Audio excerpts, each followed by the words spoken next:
Tá bem. Estão estudando bastante? Claro.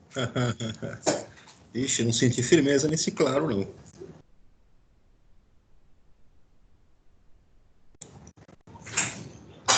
Temos aqui, então, Giovana, boa tarde. Giovana Vargas, Gustavo, João Pedro Santana. Boa tarde para vocês. Cadê o resto da galerinha?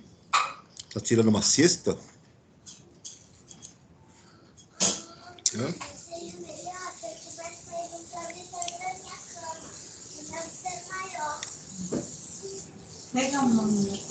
Turma, vou colocar a apostila aqui para vocês acompanharem, tá? Então, vamos lá. Paramos aqui na parte de estatística. Nós tínhamos visto lá a questão do histograma. Eu acho que ficaram esses exercícios para vocês fazerem, não ficaram? Aqui, pessoal, na página 24, dá uma olhada aí.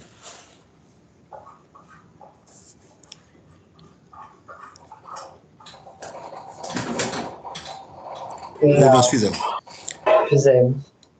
Já corrigi isso aqui? Já. Beleza, então. Maravilha. A prova de vocês lá na...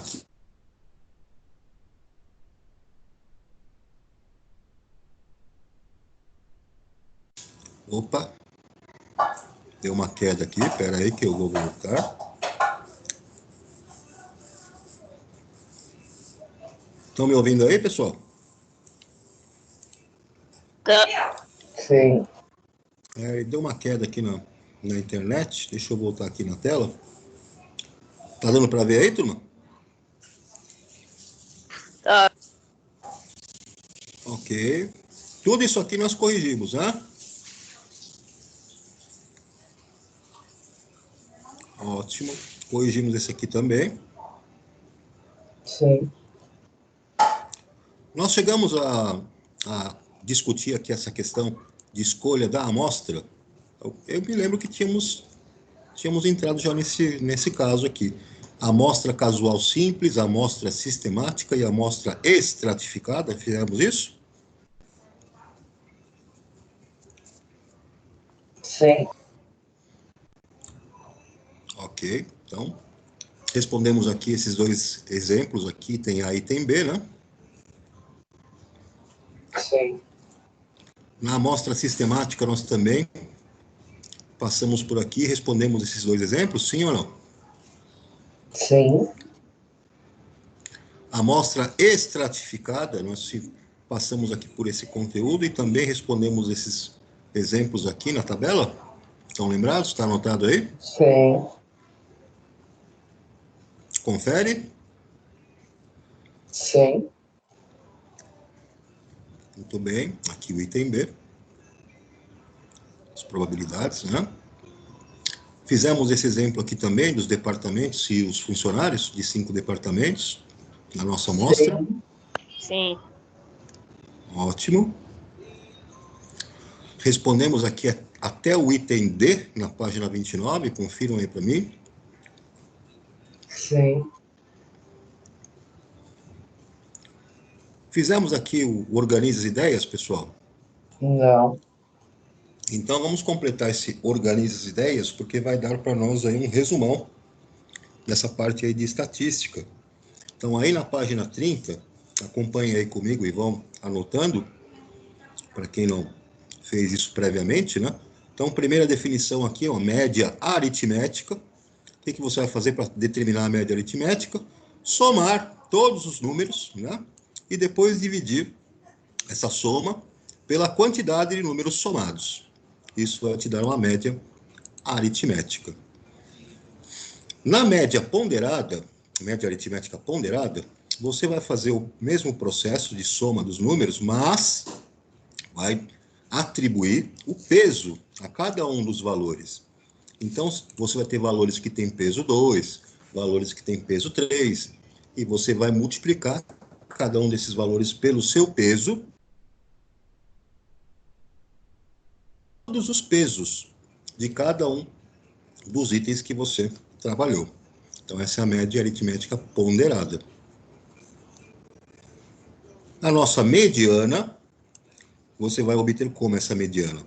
Você vai pegar todos os dados do seu conjunto de valores e vai dispô-los em ordem crescente ou decrescente. Aí você escolhe. O que você vai fazer então? Vai achar um valor que divida esse conjunto de números em dois conjuntos de igual quantidade, de um lado e do outro, do lado esquerdo e do lado direito. Se você tiver um número ímpar, a sua mediana vai ser o termo central. Já é direto lá o termo central, porque no número ímpar de dados nesse conjunto, quando você escolhe esse valor central, é exatamente o valor que divide o conjunto de números em duas metades, né? Em dois conjuntos iguais. Se você tem um número par de valores, então você vai encontrar a sua mediana escolhendo dois valores centrais, e esses dois valores centrais escolhidos vão dividir em dois grupos, a direita e a esquerda, de conjunto de números com a mesma quantidade. Você pega esses dois valores centrais e tira uma média aritmética. Tirando essa média aritmética, você determina, então, quem é a sua mediana. Ok, turma?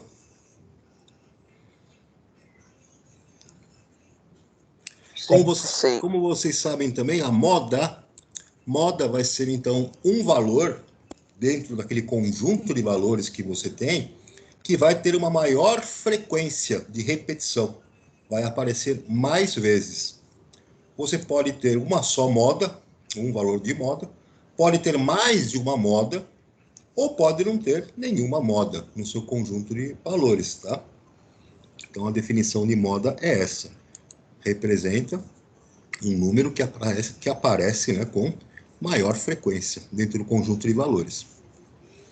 A sua amplitude, então a amplitude lá do seu conjunto de valores vai ser a diferença entre o maior e o menor valor. Seria então o intervalo onde você tem todos os seus valores contidos, né, nesse conjunto de números. Então a diferença entre o maior valor e o menor valor vai ser a sua amplitude. A população, dentro da nossa análise, vai ser o quê? Um conjunto, né, de todos os elementos que você deseja fazer uma pesquisa. Então, a população são todos, né, os elementos que são objeto lá da sua pesquisa. E dentro dessa população, é claro que você vai escolher uma amostra. Essa amostra vai ser um conjunto formado por elementos, né, dessa população. Você vai escolher um determinado conjunto de dados, de elementos dessa população para poder fazer um trabalho estatístico. Então, não dá para você avaliar, analisar a população inteira. Escolhendo uma amostra, você consegue, então, identificar, estudar tendências dentro dos modelos estatísticos.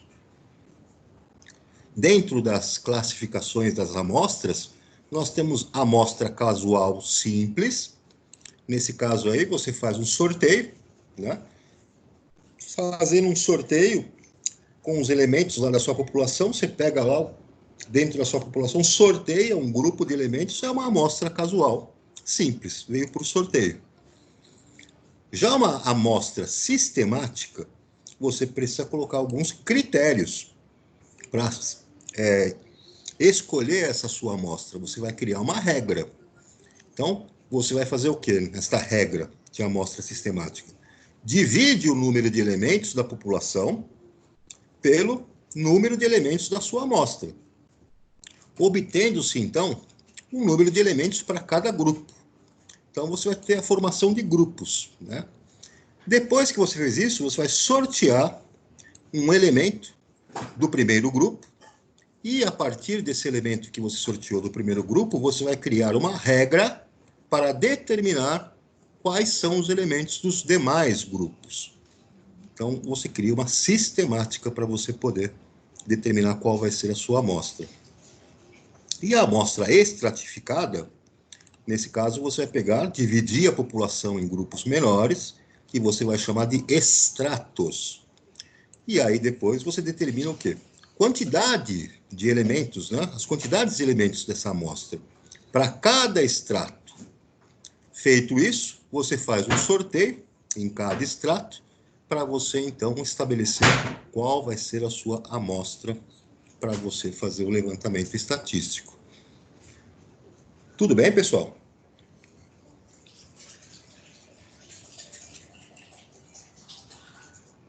Tranquilo até aqui? Oi, turma. Alô? Sim. Posso ir adiante? Pode. Sim. Então, vamos lá. Turma, tá vendo essa hora do estudo aqui? Hora do estudo? Sim. Vocês vão fazer esses exercícios da hora de estudo e fazendo esses exercícios já vão estar estudando para a nossa provinha lá da semana que vem. Então, aqui na página 31, para fazer, também aqui na página 32, alguns exercícios. Página 31 e 32. Então, façam esses exercícios, mesmo esquema de sempre, tirem a fotinho, manda anexada lá naquela atividade de exercícios da apostila, que tem lá no Positivo On, e com esses exercícios vocês vão estar estudando o conteúdo lá para a nossa prova mensal. Alguma dúvida daqui, pessoal? Galera, tranquilo até aqui? Não. Yes. Tem um não aí. Quem que é o não que não está tranquilo? Oi, quem que é que está com problemas aí? Alguém que está com problemas? Não, eu disse Não? que não estou com dúvida. Ah, maravilha. Pessoal, vamos falar de coisa nova então? Vamos lá para o capítulo 5, novidade de conteúdo. Triângulos e quadriláteros. Tá aí, novo assunto nosso. Vocês viram que uma hora nós estudamos álgebra, outra hora nós estudamos geometria, aí depois volta lá para álgebra, depois vai de novo para geometria. Nós vamos variando aí as áreas da matemática, né? Então, aqui no capítulo 5, vamos estudar, na parte de geometria, os triângulos e os quadriláteros. Então, vejam aqui, nessa imagem, na página 33, tem uns quadros aqui do Alfredo Volpi, né? Um artista aí, brasileiro, que fazia obras aí de arte, quadros onde ele utilizava pinturas, né? Com muitas figuras geométricas. Então, aqui tem um primeiro quadro com várias figuras geométricas. Vocês podem verificar aqui que nós temos triângulos, né? Nós temos aqui quadriláteros também formados tanto num quadro quanto no outro, né?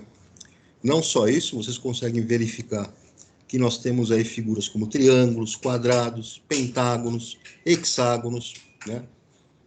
Todos eles figuras geométricas que são formadas aí por uma determinada regra, né, que nós vamos aprender aqui para frente.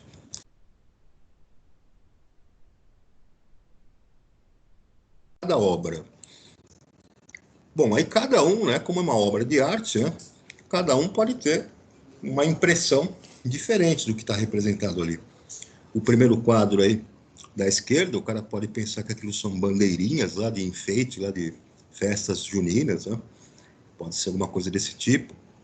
O outro quadro aqui, a pessoa pode interpretar como uma figura aí de simetria, né? Tenho aqui um eixo de simetria e eu tenho as projeções aqui por reflexão, onde ele faz um jogo de cores. Enfim, como é arte, e arte é uma coisa que tem efeito pessoal, vamos dizer assim, é subjetivo, cada um pode interpretar de maneiras diferentes. A impressão que se causa depende de cada pessoa, né? No 2, ao analisar essas pinturas, você pode observar que Volpi se utiliza de figuras geométricas.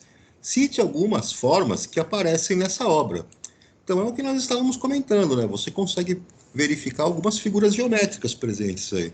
Você verifica triângulos, né?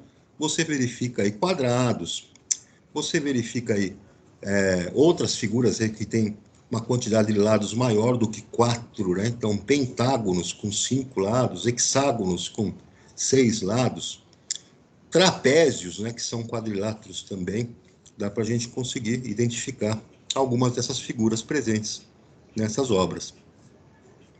Então, vamos lá. os objetivos aqui dos nossos estudos.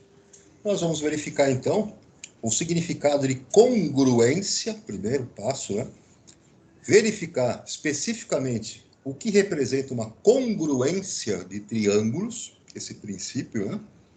E também congruência, né, de triângulos para demonstrar propriedades dos quadriláteros. Então, as regras de congruência que funcionam nos triângulos podem ser estendidas para você estudar e aplicar nos quadriláteros. Então, vamos lá para triângulos, aqui na página 34. Bom, a definição para ele aí você sabe que vai ser uma figura, né? Que vai ter aí 3 lados, né? E vai ter também ângulos. É possível, então, dentro dos triângulos, você determinar algumas propriedades que eles têm. Por exemplo, você pode calcular a área, né? Você tem relações entre as medidas dos ângulos. Há uma relação. A soma dos ângulos internos dos triângulos é de 180 graus, por exemplo. Isso é uma propriedade que eles têm. Para você calcular a área de um triângulo, você vai multiplicar a base dele pela altura dele e dividir por 2. É uma relação que permite a você calcular a área de qualquer triângulo. E também a condição de existência deles, né? Essa condição de existência vai estar associada, então, à questão aí dos ângulos internos, né? E também com relação aos pontos que formam esse triângulo. Então, vamos falar um pouquinho agora a respeito de congruência de triângulos. Congruência. Então, vejam aqui. Tem uma figura aqui do lado, pessoal. Nessa obra aqui do lado, você vai ver que o artista usou algumas figuras geométricas planas. Então, vamos olhar para ela aqui do lado direito. Olha, ele usou uma figura geométrica plana aqui, que é um quadrado. Ele tem aqui outra figura geométrica, que é um retângulo. Ele usou a figura geométrica, que é um círculo. E ele usou outra figura geométrica aqui, que é um triângulo. Olha aí que interessante. Então, a resposta aqui para o item A, que figuras estão representadas nessa obra? Retângulos, quadrados, círculo e triângulo. No item B, ele pergunta, quais figuras geométricas parecem ser iguais entre si? Bom, quem que parece ser igual entre si? Se nós observarmos aqui, ó, nós temos estes retângulos aqui, ó, 1, 2, 3, 4, 5, 6, 7, 8, 9. Eles parecem ser iguais entre si. Se eu comparar aqui as outras figuras, eu percebo que não parecem ser iguais entre si, têm dimensões diferentes. Então, chama a atenção para esses 9 retângulos que estão aqui no canto superior esquerdo. Avançando um pouquinho mais, o que nós afirmamos, então? Esses retângulos, né, que ele utilizou na obra de arte, eles são figuras congruentes. São figuras congruentes porque têm o quê? A mesma forma e as mesmas medidas. Olha aí a definição de congruência. Então, a minha figura terá a mesma forma e a mesma medida.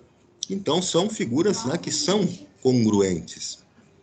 Aí, no material de apoio de vocês, verifica aqui, ó, esse material de apoio, tem algumas figuras, né, que você pode, recortando, né, examinar se essas figuras são congruentes. Como você vai fazer isso?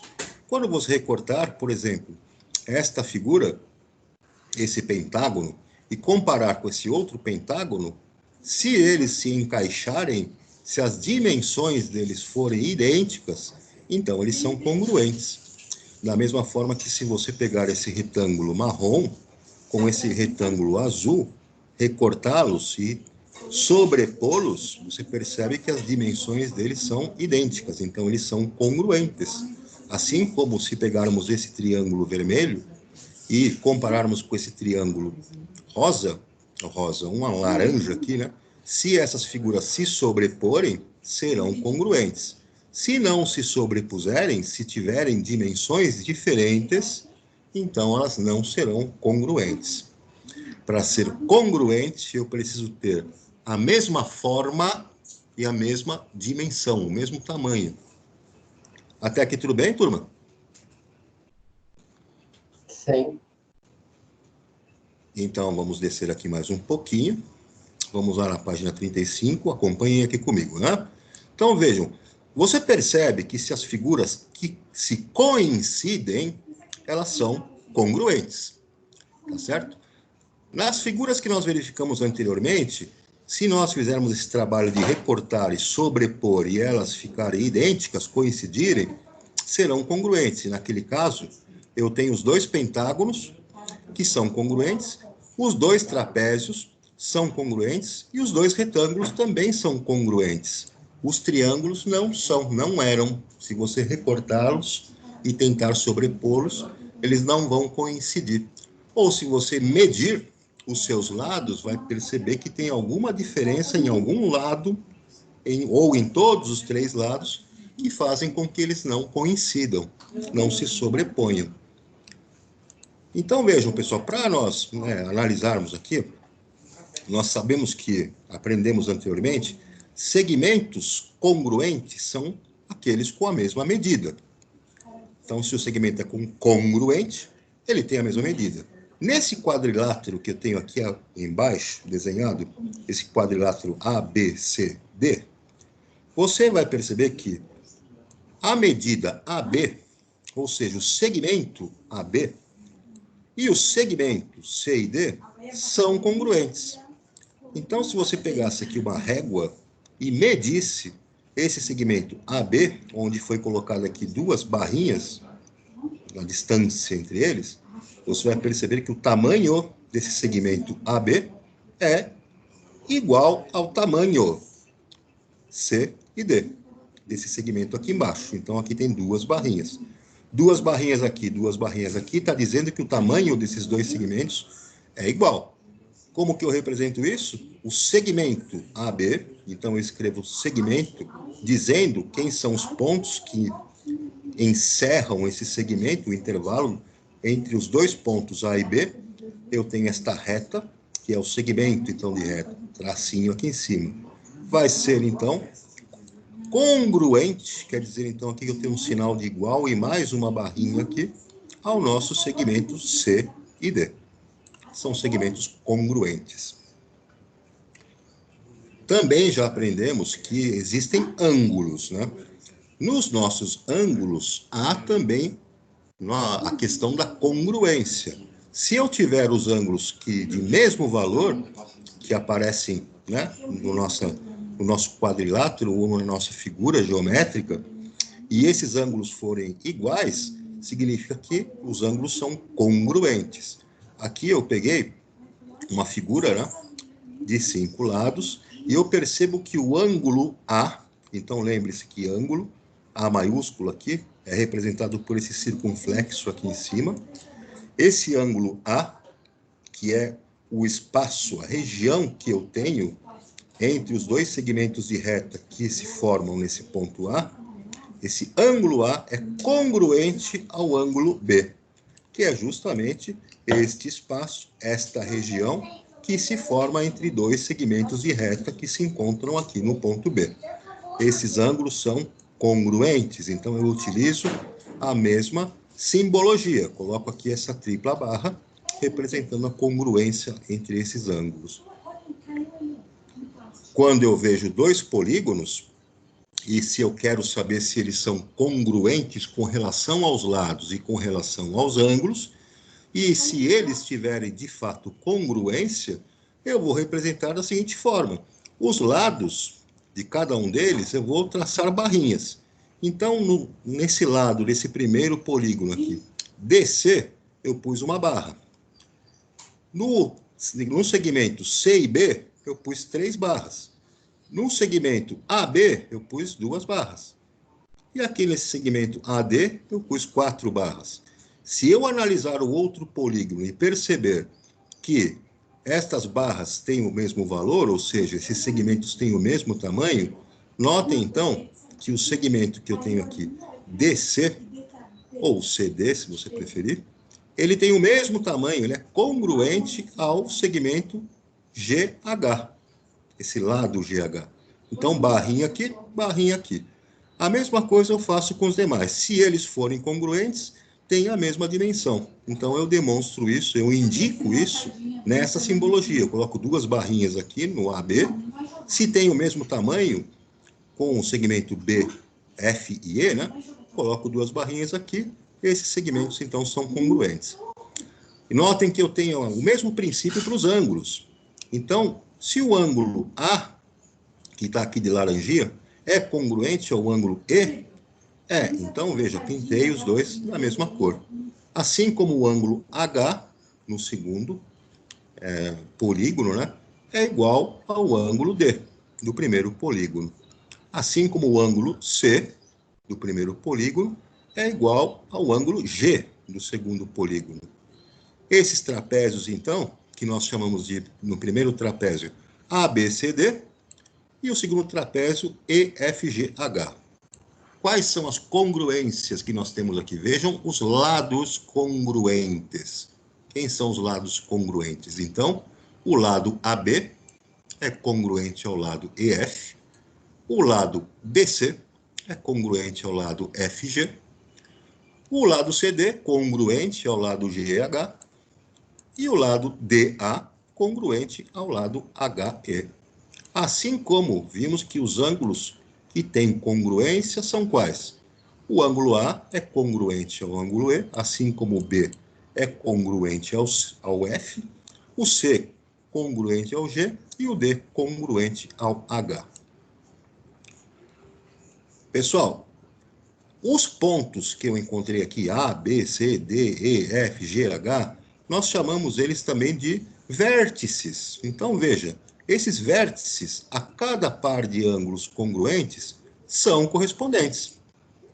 Então, com todas essas condições satisfeitas, os lados são congruentes, os ângulos são congruentes e os vértices relativos também têm congruência, eu escrevo então que esses trapézios são congruentes. Olha lá, ABCD é congruente a EFGH.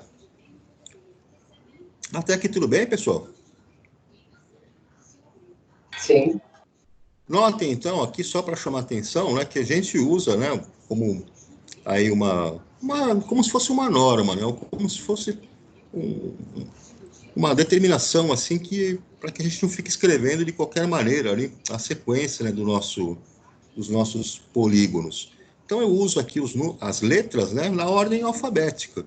O primeiro trapézio que apareceu lá, eu vou falar, então, que eu tenho os vértices A, B, C e D, usando a ordem alfabética.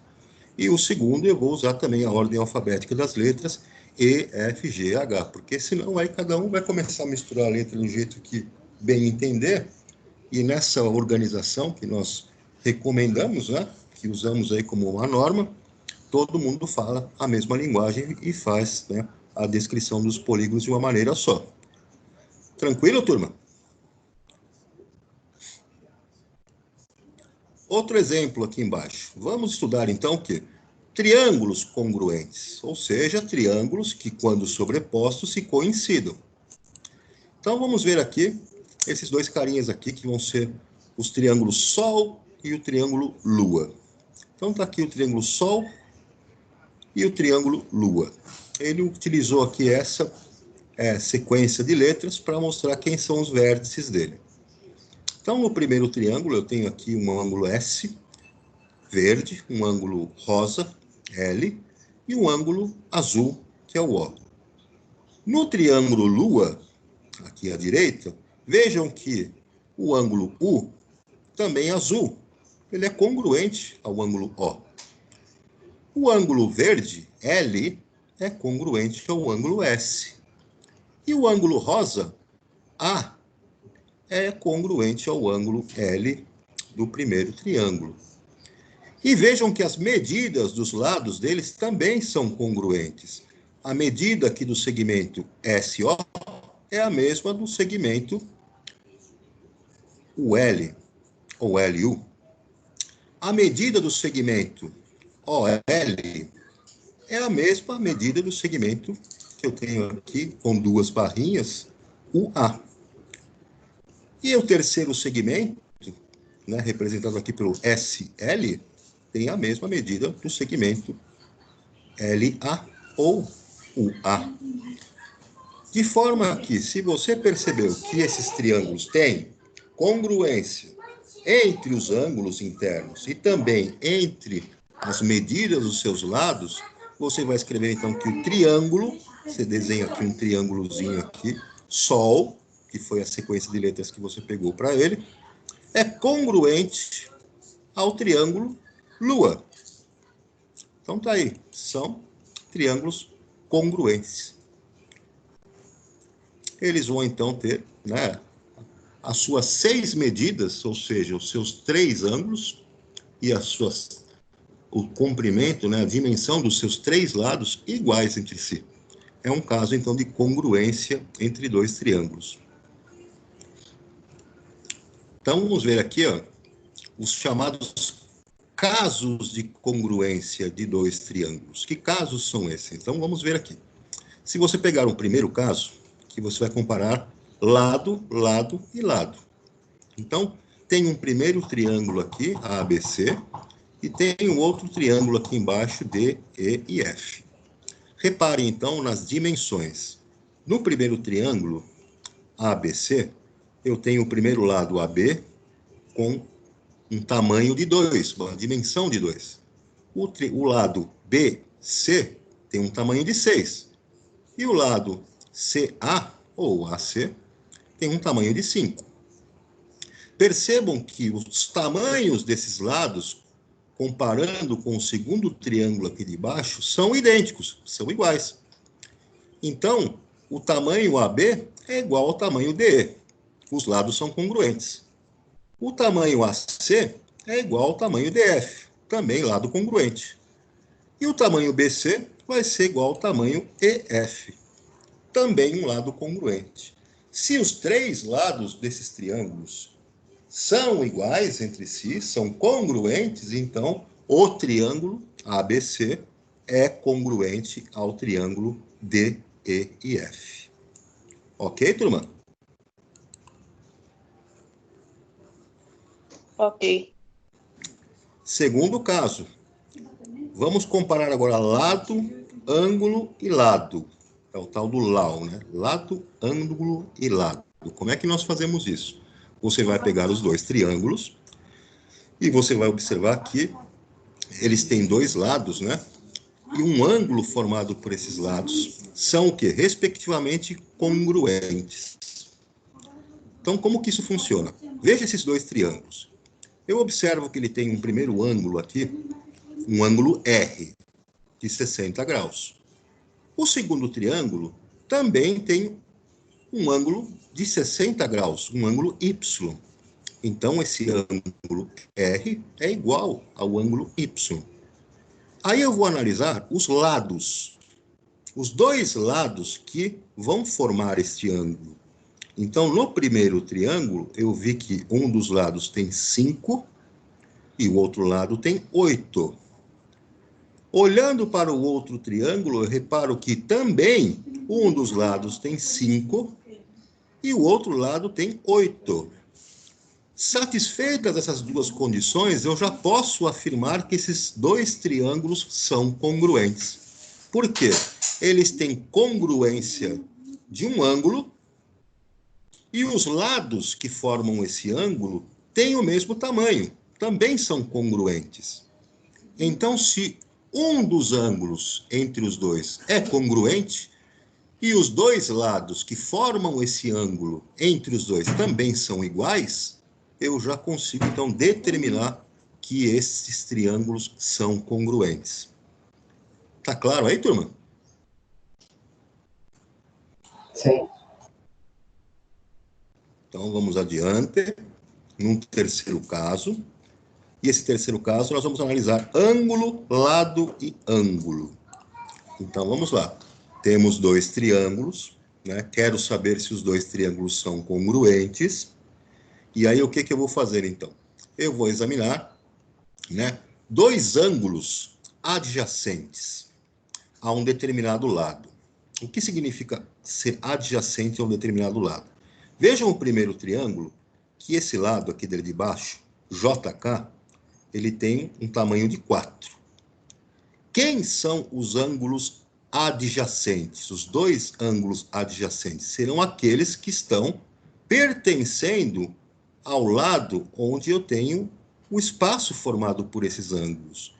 Então, neste lado, JK, eu tenho dois ângulos adjacentes, um verdinho de 45 graus e um laranjinha de 60 graus. Vejam, agora eu quero comparar com esse outro triângulo, se eles são também congruentes. Eu vou fazer a mesma análise. Eu percebo que ele tem dois ângulos, aqui, em laranjinha e em verdinho, neste lado, que é o nosso ponto, o nosso segmento OM, que tem um tamanho de 4. Olha só, o tamanho aqui é 4. Comparando com o outro, também tem valor de 4. Então, esses lados são congruentes. E comparando os dois ângulos adjacentes desse segundo, eu vejo que um tem 45 graus e o outro tem 60 graus. A mesma coisa, congruentes com o primeiro triângulo, 45 e 60. Então, vejam, se eu tenho dois ângulos aqui congruentes, e eu tenho também o lado congruente, os dois ângulos adjacentes são congruentes, e um dos lados, né, que corresponde a esses ângulos adjacentes também são congruentes, eu posso afirmar que os triângulos são congruentes. Triângulo JKL é congruente ao triângulo OMN. Tudo bem até aqui, pessoal? Sim. Quarto caso para nós analisarmos. Então, vamos lá. No quarto caso, você vai analisar lado, ângulo e ângulo oposto. Então, nós vimos que trabalhamos com um ângulo adjacente. O ângulo adjacente é aquele que está, né, grudadinho no lado que você está analisando. O ângulo oposto vai ser aquele ângulo que está fora, que está oposto a esse lado que você está analisando. Então, vamos comparar esses dois triângulos aqui. O primeiro triângulo, ele tem aqui esse segmento ST. Esse lado ST é de 5. Ok. Mediu 5. Você tem agora dois ângulos que aparecem aqui. Um primeiro que é adjacente e um segundo que é oposto. Então, aparece a existência de um ângulo oposto para você analisar. Esse ângulo adjacente, que aparece aqui no ponto T, tem 40 graus. E esse ângulo oposto, que aparece aqui no ponto R, tem 75 graus. Vou analisar o outro triângulo agora. E eu reparo que nesse outro triângulo, eu tenho essa medida deste lado, que é o nosso lado GF, que também mede 5. Tem a mesma dimensão do primeiro triângulo. Então, o primeiro ponto está satisfeito. E ele me informa dois ângulos aqui. O primeiro aqui é adjacente ao nosso lado, e o segundo é oposto. Veja que aqui, 75 graus, oposto ao nosso lado. Veja que o ângulo oposto ao nosso lado de 5 tem o mesmo valor do ângulo oposto do primeiro triângulo, com relação ao lado 5. E vejam que o ângulo adjacente, que está aqui no ponto F, nesse lado 5, do segundo triângulo, também tem 40 graus, igual ao ângulo adjacente do primeiro triângulo, com o lado 5. Então, quais são as condições que foram satisfeitas? Eu tenho dois lados iguais, congruentes, dos dois triângulos. Eu tenho ângulos congruentes com relação aos adjacentes, né? Vejam aqui que eles são congruentes. E os ângulos opostos também são congruentes. Então, eu posso afirmar que os nossos triângulos, né? O triângulo RST é congruente ao triângulo HGF, porque ele tem um lado de mesma dimensão e o seu ângulo oposto tem o mesmo valor. É congruente também entre os dois. Tudo bem até aqui, pessoal? Sim. Ótimo. Aqui temos umas conexões. Essas conexões, então, envolvem aí algumas operações de simetria que nós já estudamos aí nas transformações geométricas, né? Então, você pode fazer transformações geométricas com essas figuras como translação, reflexão, rotação, Em qualquer situação, você pode fazer transformação geométrica. Um exemplo, você tem esse triângulo ABC. Se você fizer uma translação, você vai obter esse outro triângulo DEF, né? Então, ele deslocou-se para uma outra posição, mantendo as suas dimensões e mantendo a sua orientação. É uma operação de translação. Você pode fazer uma operação de simetria chamada reflexão, que vocês já viram. Você tem o triângulo ABC e tem, a partir de um eixo de simetria, a formação do seu triângulo DEF. Ele mantém a sua congruência, porque os seus ângulos são iguais e suas dimensões são iguais. E essa figura que foi formada a partir dessa operação de simetria, né, chamada de reflexão. É como se tivesse um espelho aqui na frente, refletindo a imagem da figura que está à sua frente. E vocês se lembram também que existe aquela operação chamada de rotação, aquela operação geométrica, né, de simetria. Na rotação, você vai escolher um ponto, que é o ponto de rotação, ele vai permanecer fixo, e a sua figura vai girar em um sentido horário ou anti-horário, vai fazer uma rotação, e você, então, vai fazer uma rotação que vai ter uma determinada medida em graus e vai obter uma nova figura, né, a partir dessa operação de rotação.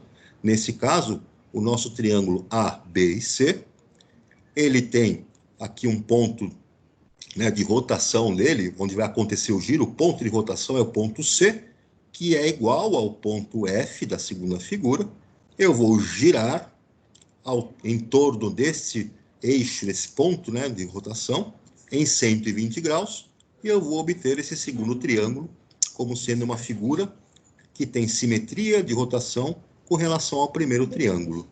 Então, são operações de simetria, operações geométricas que determinam a simetria entre figuras, né? Nós vimos isso aí lá no 7º ano, né? Dúvida até aqui, pessoal? Hein, galera? Tranquilo?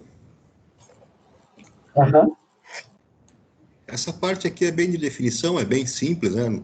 Não tem muita abstração. É só para a gente realmente estabelecer aí, né, quais são o que é determinado aí como normativo, né, dentro das figuras geométricas. Olha só, tem aqui algumas atividades para vocês se divertirem. Então, tem atividades. Na página 38, vocês vão fazer o exercício 1, página 38, vamos lá. Vai lá para a página 39, tem o exercício 2, exercício 3, exercício 4, exercício 5, exercício 6, aqui na página 40, né? Exercício 7, e aí, até aqui na página 40, até o exercício 7, vocês já podem ir fazendo. Tá certo, pessoal? Para a gente fechar aqui a nossa aula de hoje, só uma classificação dos nossos triângulos com relação aos seus lados, né? Isso vocês também já sabem, né? Como é que eu classifico um triângulo como sendo equilátero ou isósceles? Então, no triângulo equilátero, só para a gente relembrar, você vai apresentar os seus 3 lados com congruência, né?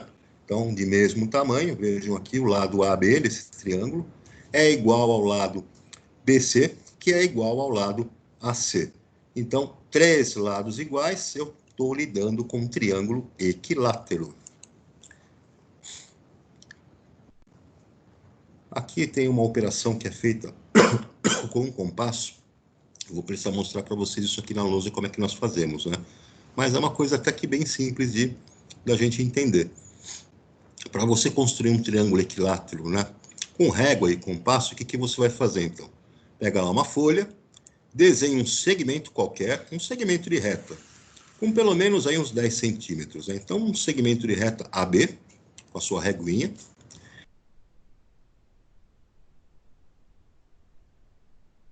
Aquela ponta que espeta em um dos segmentos, pode ser no segmento A. Vai dar uma abertura lá no seu compasso, que vai ser do tamanho do nosso segmento. A abertura do compasso, então, tem que ter o mesmo tamanho do seu segmento A e B.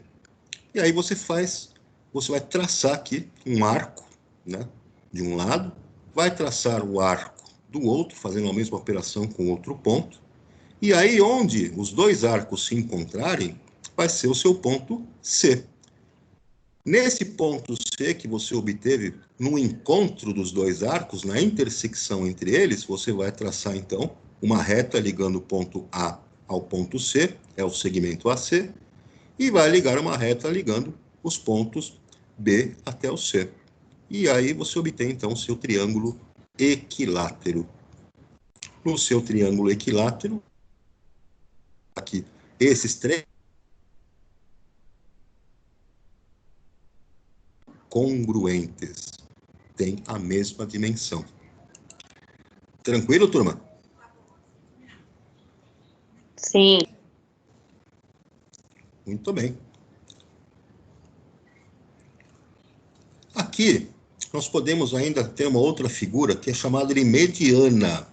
Não pode confundir com a mediana da estatística, tá, pessoal? Essa mediana de um triângulo vai ser um segmento que vai unir um vértice a um ponto médio do lado oposto a ele.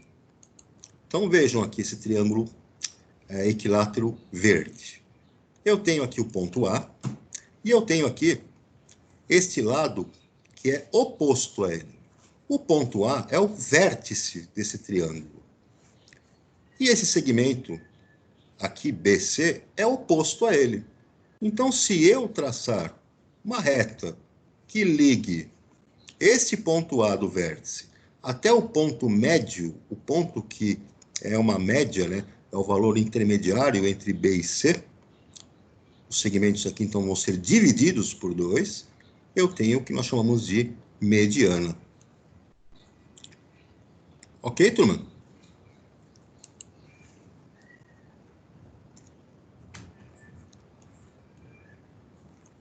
Uma outra informação importante a respeito do triângulo equilátero. Turma, os ângulos, né, do nosso triângulo equilátero, esses ângulos internos, os três são iguais. Os três medem 60 graus. Tanto o ângulo A, quanto o ângulo B, quanto o ângulo C.